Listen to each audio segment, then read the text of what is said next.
Glória a Deus. Quem está animado aí para aquilo que o Senhor vai fazer nessa tarde? Minhas irmãs, eu não sei como Deus irá fazer. Mas uma coisa eu sei. Vai ser o quê? Perfeito. Deus é bom, amém? Espírito Santo está derramando algo novo sobre você hoje. E eu queria que você abrisse os seus olhos do coração, porque tem uma cura que Ele vai liberar, e Ele falou comigo que vai liberar. E essa cura que Ele vai liberar é na sua alma.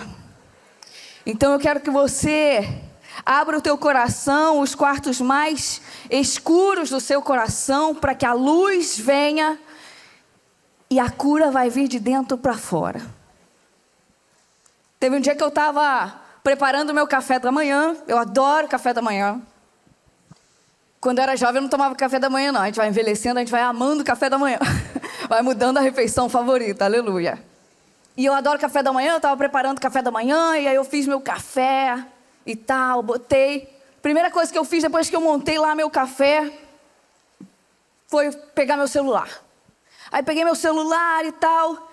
E de repente, do nada, eu virei os olhos para aquela xícara de café e eu vi uma fumacinha subindo assim, com tanta delicadeza, tão bonita. Eu fiquei olhando para aquela fumacinha e certamente aquela fumacinha todas as manhãs subia ali naquele café.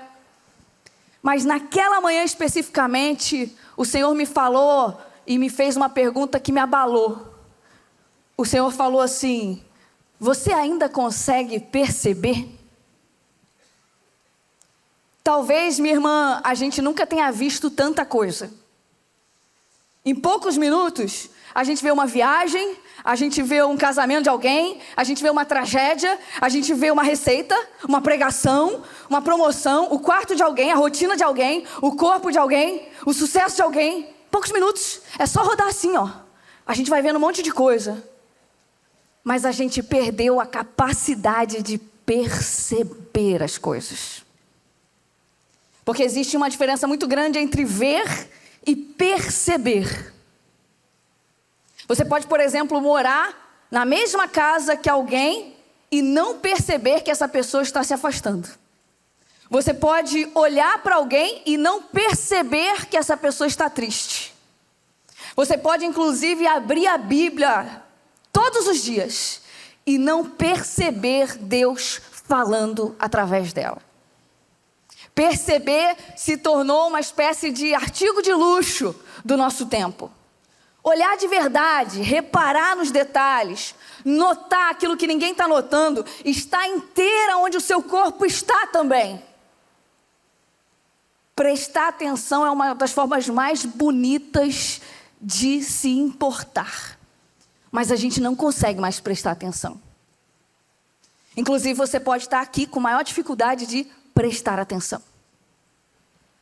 A gente consegue sentar numa mesa com alguém, conversar com alguém, mas a gente está acostumado com presenças pela metade. A gente está acostumado. A gente está acostumado a ter uma conversa com alguém e a nossa cabeça está em outro lugar. A gente está acostumado a estar sentado com alguém e a nossa cabeça está na notificação do celular. A gente inclusive fala assim: estou te ouvindo, pode falar. A gente está acostumado com presenças pela metade ou falsas presenças.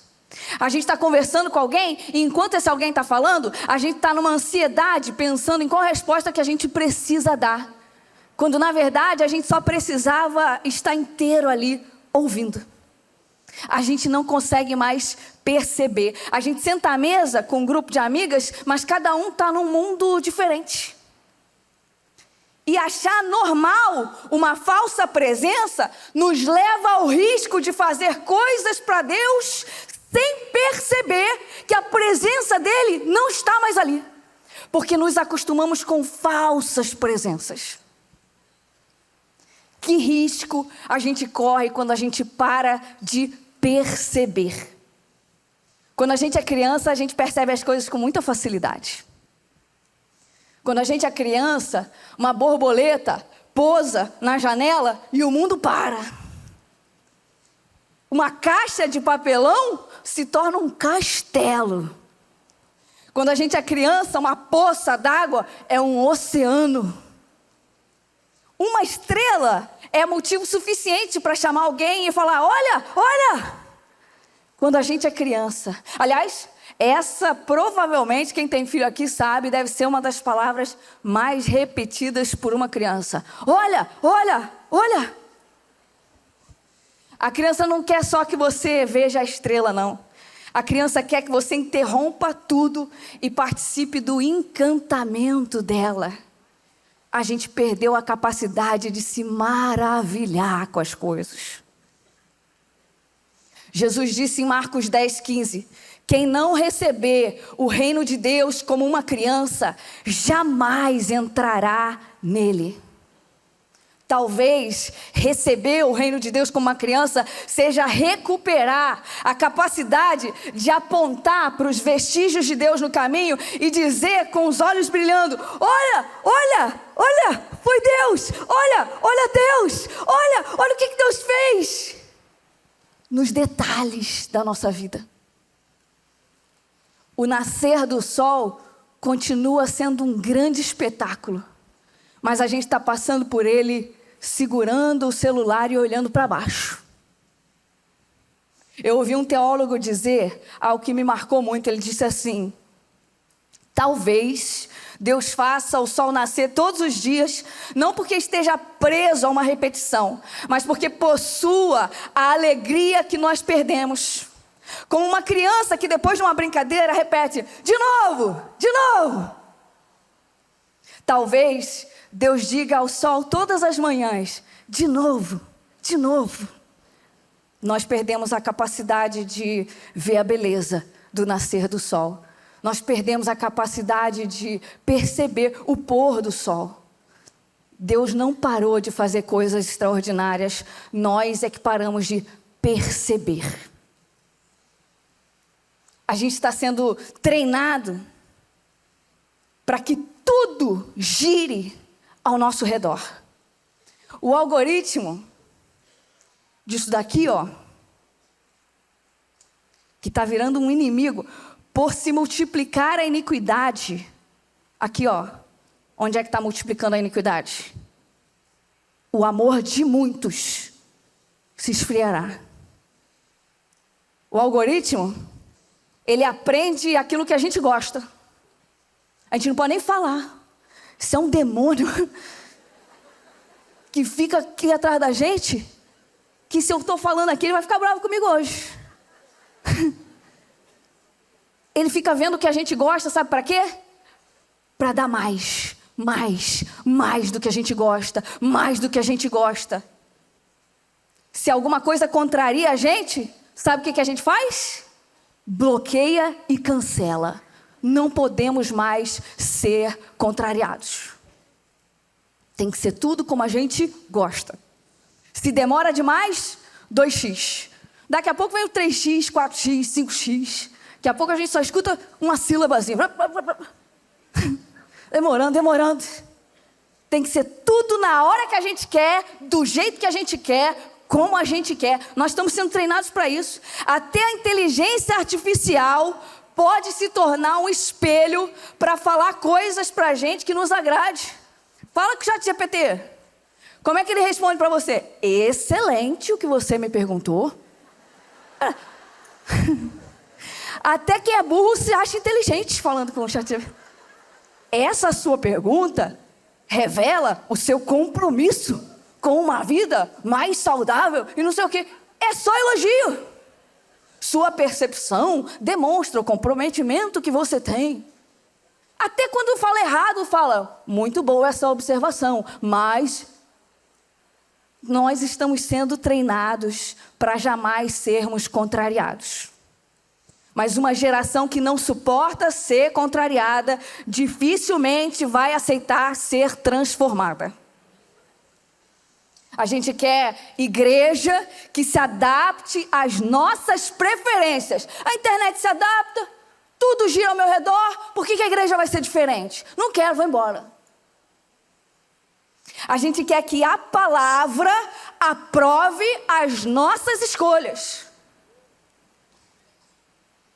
E quando a vontade de Deus não coincide com a nossa, a gente começa a interpretar a vontade de Deus como injustiça.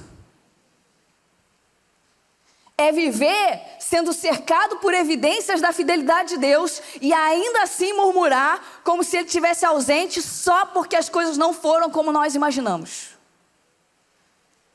E é exatamente isso que nós encontramos no texto que nós vamos mergulhar nessa tarde. Números 17, a partir do versículo 2. Por favor, quem está com a Bíblia, abre aí. Números 17. Essa é a deixa para beber água, então fica à vontade para abrir sua Bíblia.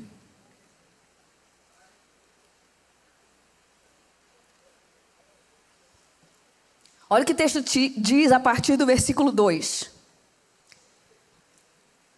Hoje o Senhor está te fazendo uma pergunta e é o tema da mensagem de hoje.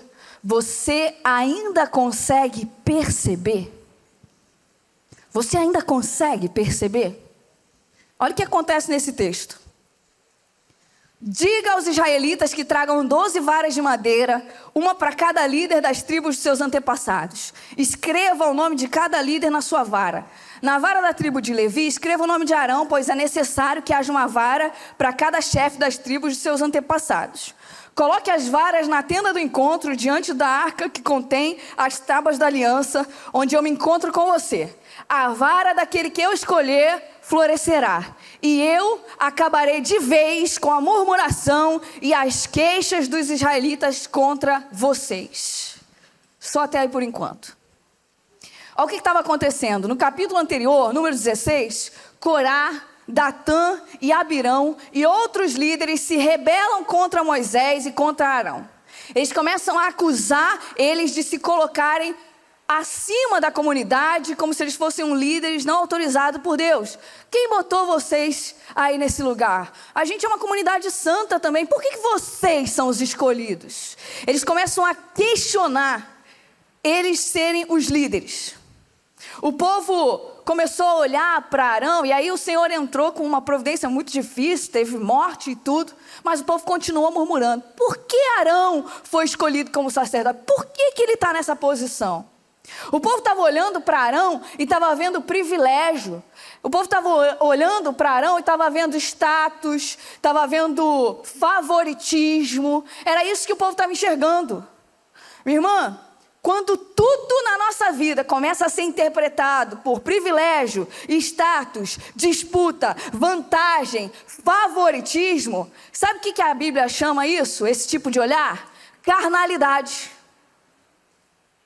Quando você olha para as coisas e tudo que você consegue ver é favoritismo, status, vantagem, você está com os olhos carnais.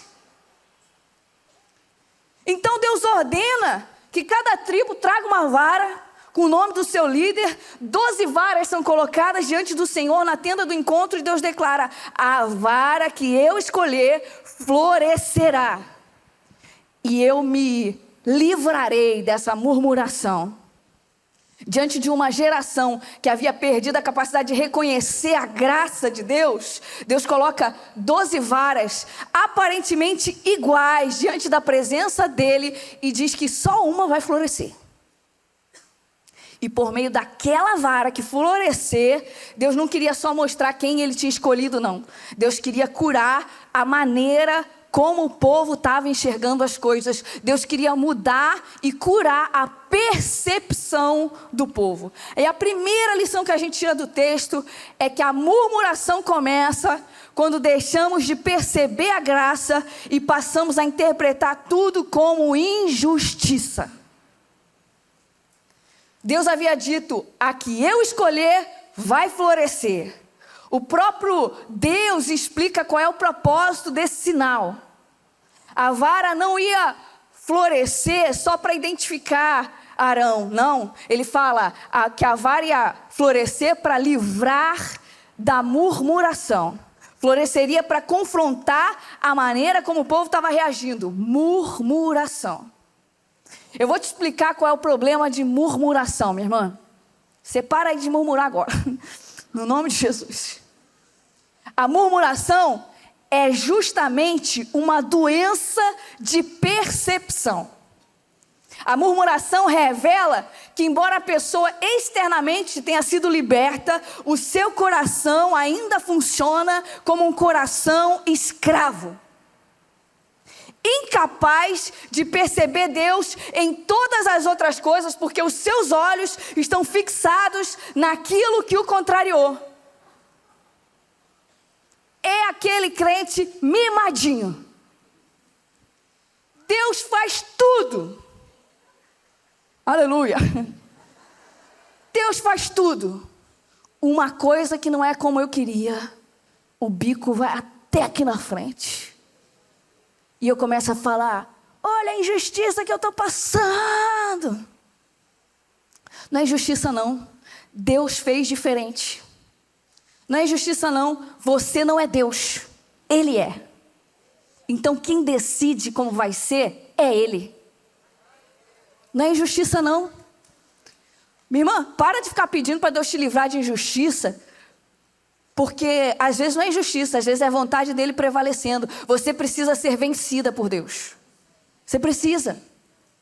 A murmuração é isso. Paulo fala exatamente sobre esse episódio lá em 1 Coríntios 10:10. Não murmureis como alguns deles murmuraram e pereceram. Minha irmã, quando você começa a abrir a tua boca para murmurar, você está abrindo portas para perecer. Cuidado! A gente murmura quando a gente olha para aquilo que Deus está fazendo e conclui que Ele não está sendo justo, conclui que Ele não está sendo bom, ou que Ele não sabe o que Ele está fazendo, que eu que sei. O povo pergunta: por que Deus escolhe Arão como sacerdote? Só que no fundo o que o povo estava dizendo é: pô, Deus fez errado. Eu no lugar de Deus. Tu já fez isso?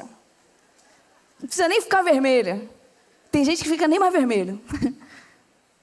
Eu no lugar de Deus escolheria diferente. A murmuração nasce quando a gente deixa de confiar na sabedoria de Deus e a gente passa a interpretar tudo como se a gente fosse o centro de todas as coisas, o centro de tudo. Por que ela recebeu e eu não? Por que a história dela avança e a minha parece parada? Por que Deus respondeu a oração dela e ainda não respondeu a minha? Às vezes a gente murmura porque Deus não nos deu o lugar que a gente queria.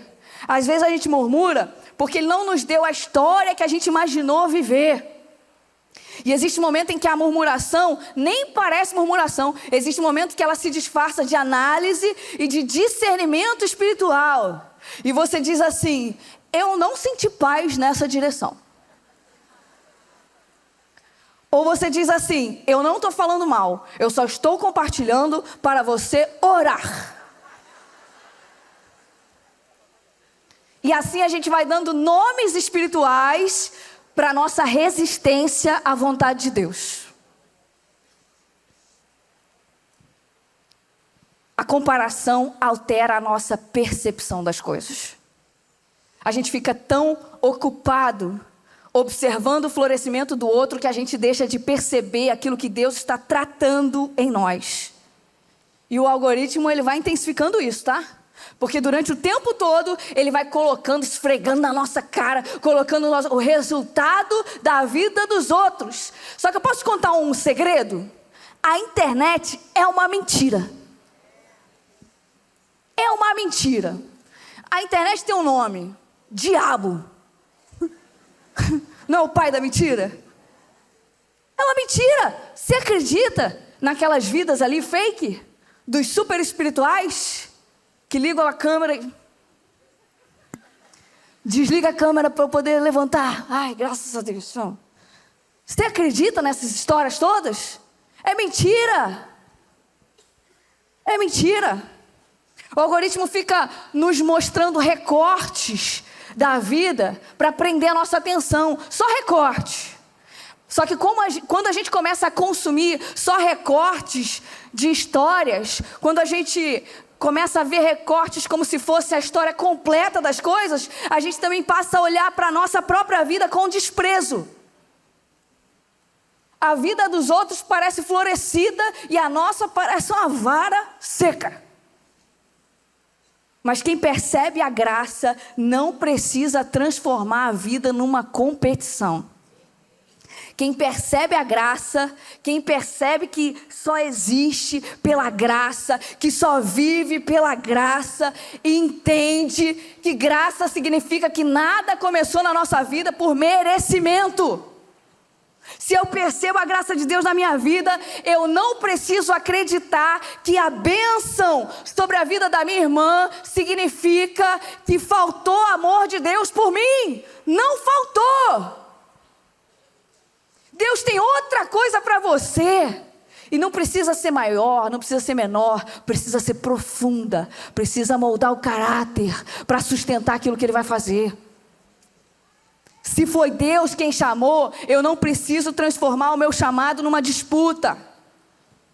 Perceber a graça de Deus não é negar quando você fica decepcionado, quando dói, não. Perceber a graça de Deus não significa que você não pode lamentar, que você não pode falar para Ele que você ficou decepcionada, que você está triste, porque as coisas não estão acontecendo como você imaginou. Você pode. A fé bíblica exige que você tenha uma relação verdadeira com Deus. Ela não exige que a gente fique chamando a dor de coisa boa. Ela não exige que a gente seja crente masoquista. Estou sofrendo, que benção. Glória a Deus, estou sofrendo a beça. As coisas só dão errado para mim. Estou no centro da vontade de Deus, aleluia. Você não precisa chamar a dor de boa. Você pode falar, tá difícil pra caramba, Deus. Você pode. Mas quem percebe a graça entende que é possível continuar chamando Deus de bom enquanto está doendo. Eu me lembro da Johnny, líder da organização Johnny and Friends, que eu tive o privilégio de trabalhar junto. Ela é americana, responsável por uma organização de distribuição de cadeiras de roda, uma coisa linda. Ela ficou tetraplégica muito jovem, com 17 anos. Depois de um acidente, de um mergulho que ela deu. Durante muito tempo ela pediu para que Deus curasse o seu corpo. Ela não mexe do ombro para baixo, do pescoço para baixo. A cura física não veio da maneira como ela esperava, mas ao longo dos anos, Johnny passou a testemunhar sobre uma obra ainda mais profunda. Deus não a libertou da cadeira de rodas, mas foi libertando o coração dela do desespero, da amargura, de uma vida centralizada nela mesma. Ela criou essa organização e salvou milhares de vidas e tem salvado milhares de vidas no mundo. Certa vez, num congresso que ela estava, o preletor pediu que todos se ajoelhassem para orar. Todos se ajoelharam, menos a Johnny, por causa da cadeira de rodas, né? E presta atenção no relato dela. Ela disse assim: como todas as pessoas estavam ajoelhadas, eu certamente me sobressaí. E eu não pude conter as lágrimas. Ela disse que ela não estava chorando com pena dela mesma, não. Ela chorava porque a visão de centenas de pessoas ajoelhadas diante de Deus era belíssima. Era um retrato do céu. Então, diante de outro pensamento que lhe ocorreu, ela continuou a chorar e ela disse: ali sentada naquela cadeira de rodas, de repente me ocorreu que no céu eu serei livre para pular, dançar, sapatear, fazer aeróbica.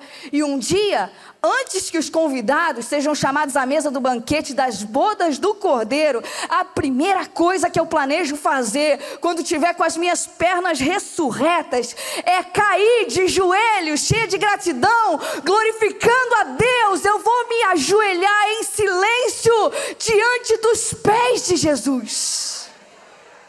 E ela acrescenta: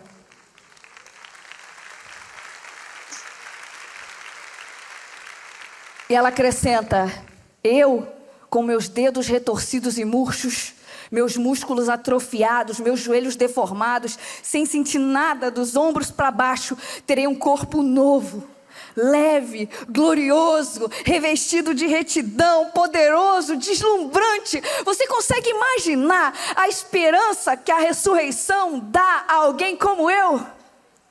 Essa é a esperança da ressurreição. Johnny não chama a paralisia de algo bom, mas ela consegue chamar Deus de bom no meio da paralisia. Isso é perceber a graça. É não permitir que aquilo que Deus ainda não fez apague aquilo que Ele está fazendo. Será que você só consegue perceber a bondade de Deus quando Ele faz as coisas da maneira como você gostaria? Se Deus não me oferecesse o céu, nem o perdão, muito menos a salvação, ainda assim eu o amaria. Talvez a minha fé não passe de um mero interesse. Talvez eu ame apenas um Deus que criei à minha imagem e à minha semelhança. Amar a Deus apenas naquilo que Ele concede, antes de tudo, significa amar a mim mesmo. Então, diz o texto de uma autora teóloga que eu li, descubro com vergonha que muitas das minhas orações não eram orações, mas eram contratos silenciosos, nos quais eu exigia do Eterno a garantia da minha felicidade. Eu não queria Deus. Eu chamei de fé aquilo que talvez fosse apenas temor do sofrimento. Senhor, faze que a minha resposta seja como a de Jó. Ainda que ele me mate, nele esperarei. Segundo lugar, o verdadeiro florescimento acontece diante de Deus antes de ser percebido pelas pessoas. O texto diz que Moisés colocou as varas diante de Deus, no secreto, na tenda do testemunho. As 12 varas não foram colocadas em praça pública, diante de uma multidão. Elas não foram expostas, elas foram depositadas no lugar da presença. O florescimento não começou quando Moisés mostrou a vara para o povo. Não, ninguém viu quando o primeiro broto começou a surgir. Ninguém viu quando a flor começou a se abrir. Ninguém estava lá quando o fruto amadureceu. Foi no secreto, foi no escondido. Enquanto o acampamento dormia, Deus trabalhava no oculto. Minha irmã, Deus trabalha enquanto você dorme. Por que você está perdendo suas noites de sono? Vai dormir. Hoje você vai chegar em casa e falar, vou dormir. Para Deus trabalhar. Você esqueceu que o nosso Deus é aquele que dorme no meio da tempestade? Dorme no meio da tempestade. Deus faz florescer no secreto. A gente vive num tempo que parece que só tem valor aquilo que é visto. Então, se ninguém fotografou, parece que não aconteceu nada. Se ninguém postou, então esquece, nunca existiu. A gente vai sendo treinado o tempo todo para transformar nossa vida numa apresentação permanente. Parece que a gente está sempre se apresentando. Sempre. A gente precisa mostrar que a gente está feliz. A gente precisa mostrar que a gente é relevante. A gente precisa mostrar que a gente é espiritual. A gente precisa mostrar que a gente é saudável, que a gente se preocupa. A gente precisa mostrar que a gente está prosperando. A gente precisa mostrar que a gente merece estar no lugar em que nós estamos. E por isso nós estamos ficando exaustas. Exaustas de ter que provar que merecemos viver. Talvez uma das palavras mais cansativas dessa geração é prove. Prove a sua competência, prove a sua espiritualidade, prove que Deus chamou você mesmo, prove que você não está ficando para trás. Está cansativo demais viver uma vida inteira tendo que provar que mereceu. Minha irmã, vamos fazer um acordo aqui, vamos combinar uma coisa aqui nessa tarde? Você não mereceu, você não merece, é graça. Você não precisa provar o seu valor, você não precisa provar nada, é só aceitar o amor de Jesus, é graça. A vara não fez força para florescer. A vara não precisou ficar convencendo as outras varas por que ela tinha sido escolhida. Não. A vara não produziu folhas artificiais, igual a gente fica tentando produzir a presença de Deus. Não se produz presença de Deus. Não se cria atmosfera fake para fingir que Deus veio. Ou Deus veio ou Ele não veio.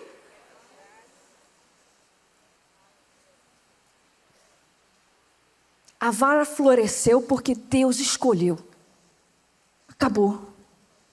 Mas sabe por que Deus escolheu? Porque ela permaneceu diante da presença dele.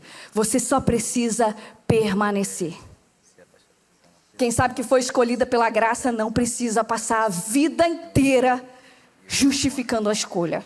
Você não precisa florescer para provar que Deus chamou você. Você não precisa dar fruto para convencer os outros. Você não precisa transformar a sua vida em algo que precisa ser admirado. O verdadeiro florescimento não acontece para provar o nosso valor. O verdadeiro florescimento acontece como consequência da vida de Deus operando onde humanamente não havia possibilidade para florescer.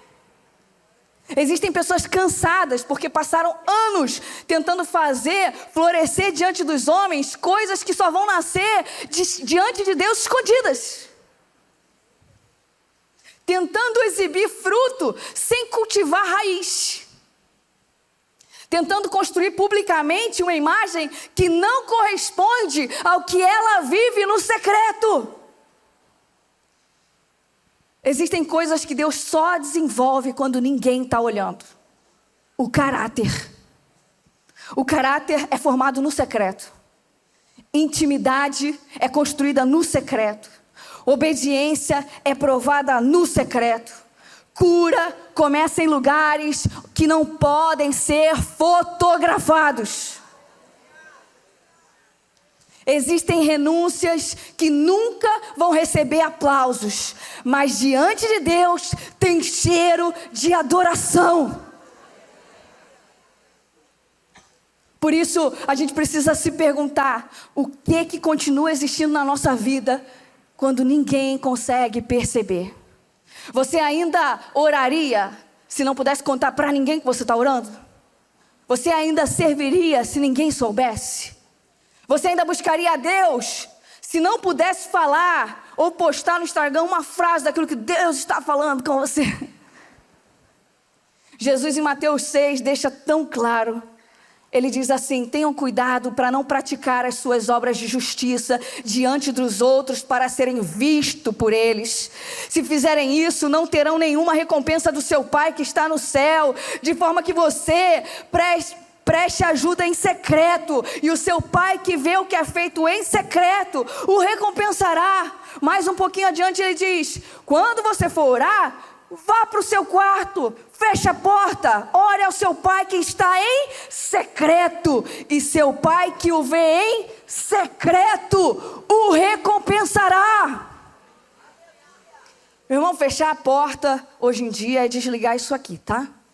Porque não adianta você fechar a porta e deixar isso ligado, você continua com a porta aberta. Há muita coisa que não foi feita para florescer em público. Você precisa fechar a porta. Teve uma mulher no norte da África, há muitos anos atrás, que ela chorou duramente por 20 anos por conta do seu filho. O nome dela era Mônica. O filho se chamava Agostinho. Ele vivia longe de Deus, ele vivia para os seus próprios prazeres, ambições, vivia para a filosofia que zombava de tudo aquilo que a mãe acreditava. E ela chorou por 20 anos. Mônica orava, jejuava, clamava, seguia o filho de cidade em cidade, desesperada, sem que ele percebesse toda a intercessão que estava sendo direcionada a ele. Ninguém via as lágrimas daquela mulher, ninguém aplaudia aquela fé.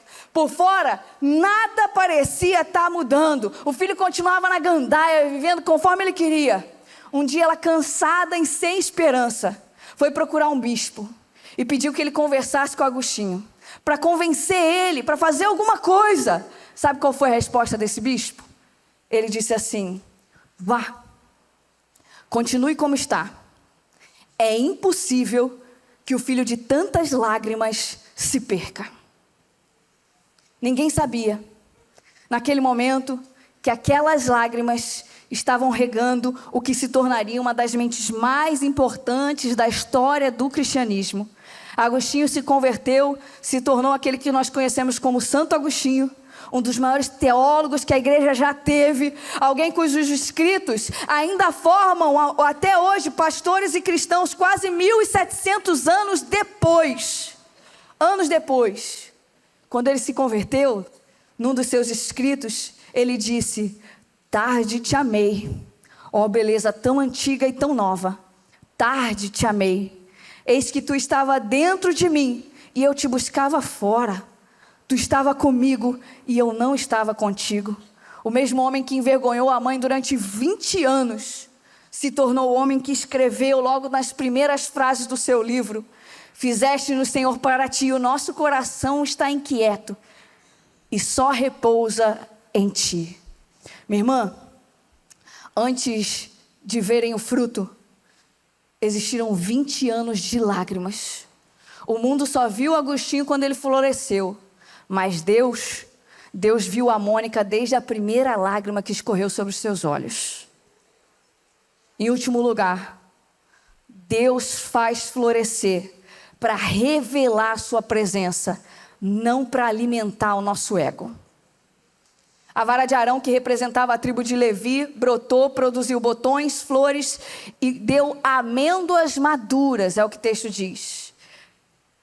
Em uma noite, Deus reuniu na mesma vara etapas que naturalmente demorariam muito tempo: botões, flores e amêndoa madura.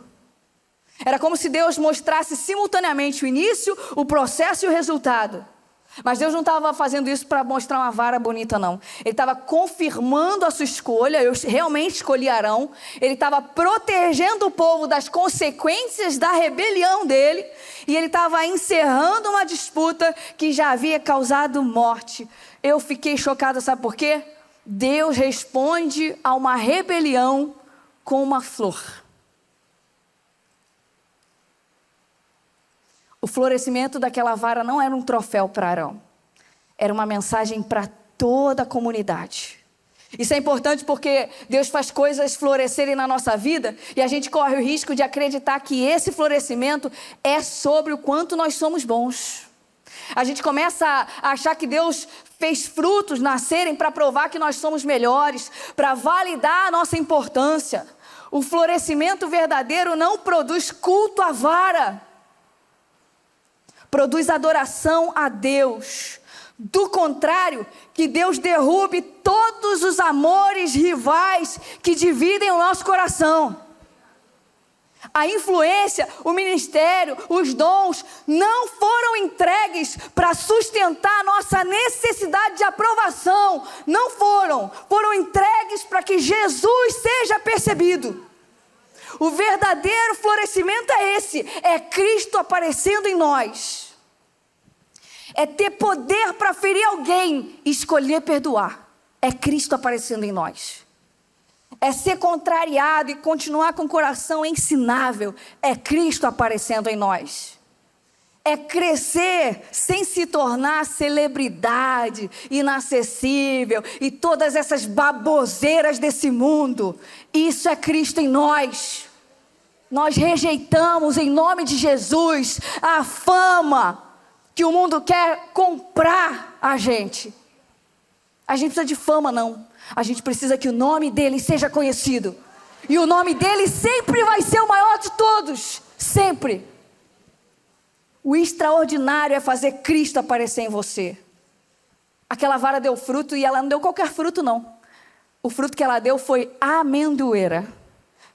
Por que Deus escolheu uma amendoeira? Na Bíblia, a amendoeira é conhecida como a primeira árvore a florescer depois do inverno.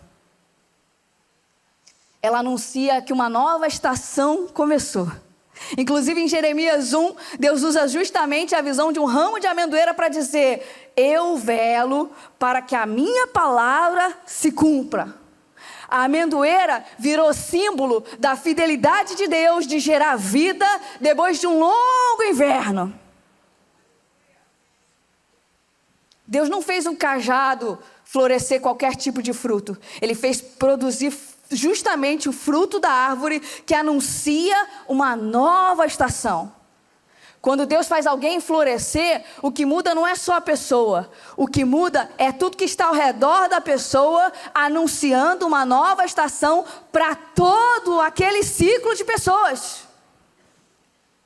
Depois que a vara floresce, Deus dá uma nova ordem. Agora coloca essa vara na arca da aliança para ser guardada como sinal para os rebeldes. E isso vai pôr fim para a murmuração. Sabe por quê? Primeiro era colocada para o povo ver, ó, isso daqui que floresceu, tá bom? Tá certo? Acabou a murmuração, agora guarda para lembrar. Sabe por quê? Porque a gente tem dificuldade de lembrar das coisas que Deus faz. Nós nos esquecemos das orações respondidas, nós nos esquecemos de onde Deus nos tirou, nós nos esquecemos das pessoas que Ele enviou na hora certa. Existem mulheres com uma memória detalhada de tudo aquilo que perderam.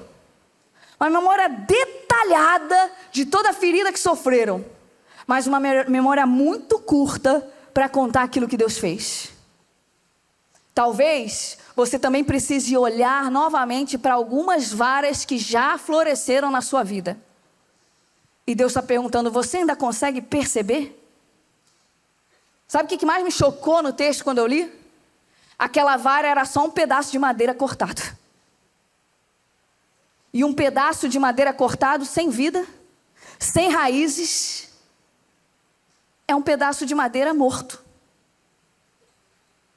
Humanamente falando, não havia nenhuma possibilidade de florescer nada, porque aquilo era um pedaço de madeira morto. Talvez algumas mulheres chegaram aqui assim, como um pedaço de madeira morto. Você continua de pé, você continua lutando, você continua vindo à igreja, você continua cuidando de todo mundo, mas por dentro parece que você foi cortada. Por dentro parece que acabou.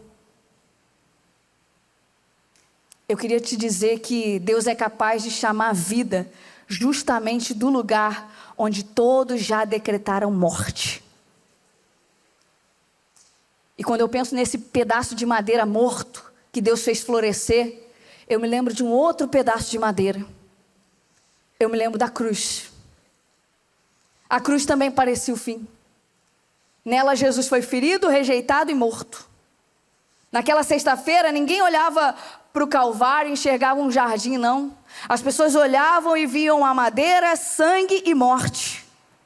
Mas aquilo que parecia o fim se tornou o começo da nossa vida.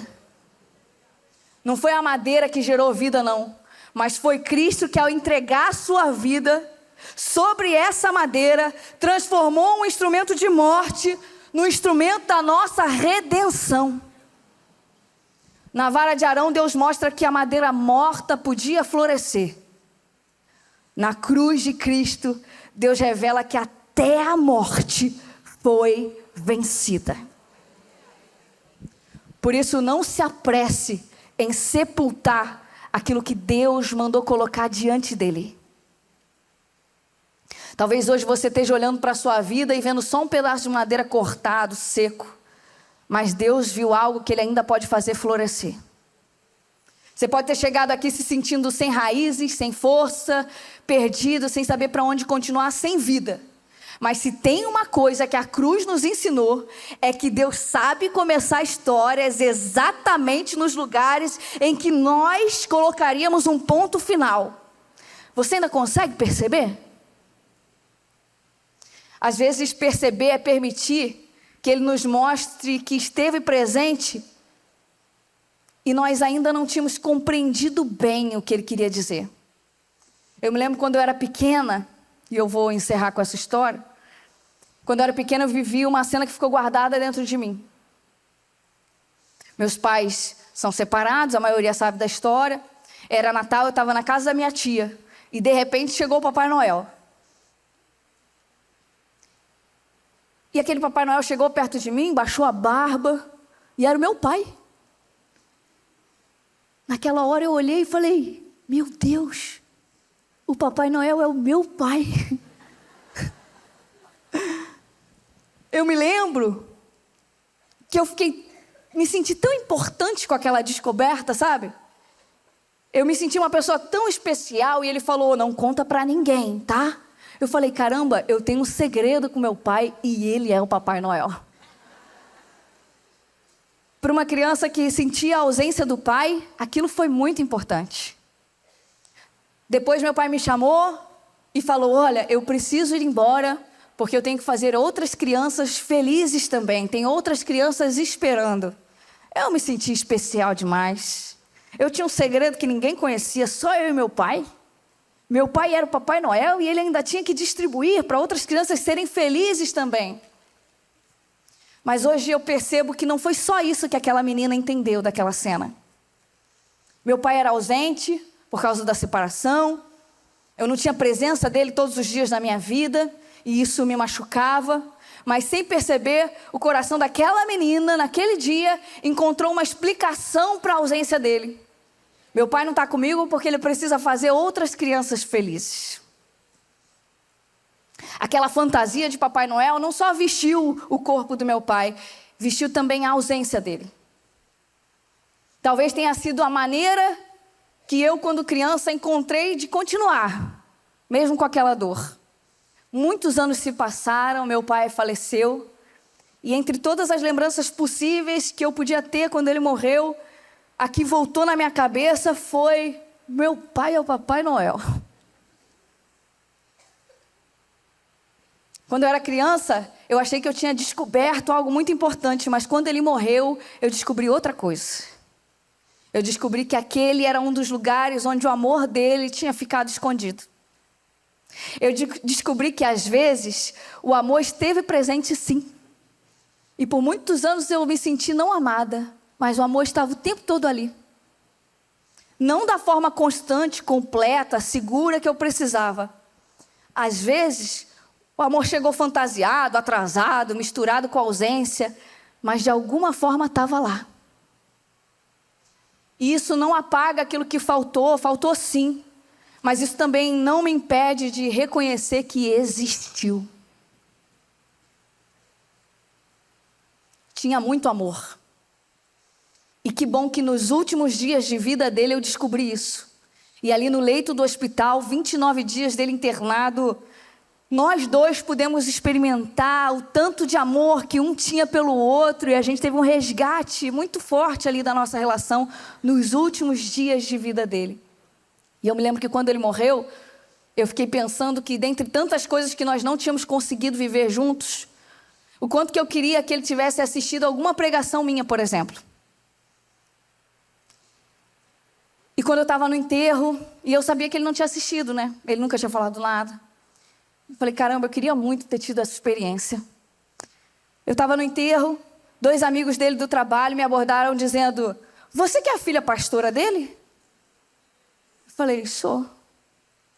Eles disseram, você nem imagina o orgulho que seu pai tinha de você ser pastora.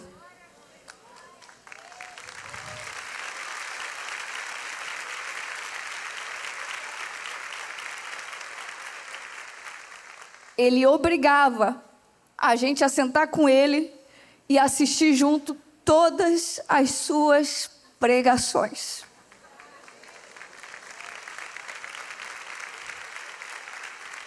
Talvez, minha irmã, tem cenas da sua vida que você classificou depressa demais como falta de amor, como rejeição, como abandono. E Deus me trouxe aqui para dizer, não fui. Você precisa ampliar a sua compreensão, você precisa aprender a perceber de novo. Deus não colocou aquela vara na árvore e fez ela ganhar vida, ela continuou cortada e seca e Ele fez florescer justamente ali, cortada e seca. Existem dores que Deus não vai apagar da nossa história, mas na presença dEle, Ele pode fazer florescer uma compreensão que não existia antes. E essa compreensão, Deus começa a liberar sobre você agora, sobre histórias da sua vida. Deus começa a descortinar no teu coração histórias de rejeição, de abandono, de dor, que hoje, em nome de Jesus, você começa a perceber diferente. O extraordinário não foi a vara conseguir florescer. A vara não conseguia. O extraordinário era estar diante de Deus e de um Deus que produz vida, onde a força humana já não pode produzir nada. Esse continua sendo o extraordinário evangelho. Pessoas mortas em seus pecados recebem vida. Corações endurecidos voltam a sonhar. Pessoas feridas aprendem a amar e aprendem a ser amadas. Esse é o extraordinário evangelho. Você ainda consegue perceber? Há fruto onde você jurava que não existia mais vida. Porque não há nada que a ressurreição não cure. Amanhã eu vou fazer meu café de novo. E amanhã aquela fumacinha vai subir de novo. Amanhã o sol vai continuar nascendo. As pessoas que amamos vão continuar imperfeitas. Amanhã a nossa história vai continuar sendo construída com alguns capítulos que a gente nem consegue mudar. Provavelmente o mundo lá fora vai continuar o mesmo amanhã. Mas nós podemos sair daqui com novos olhos hoje e descobrir que uma vida cheia de Deus não é necessariamente uma vida na qual as coisas extraordinárias acontecem o tempo todo. É uma vida que finalmente aprendeu a perceber o Deus extraordinário presente nos detalhes da vida. Eu queria dizer algo para você. Você já pode perceber.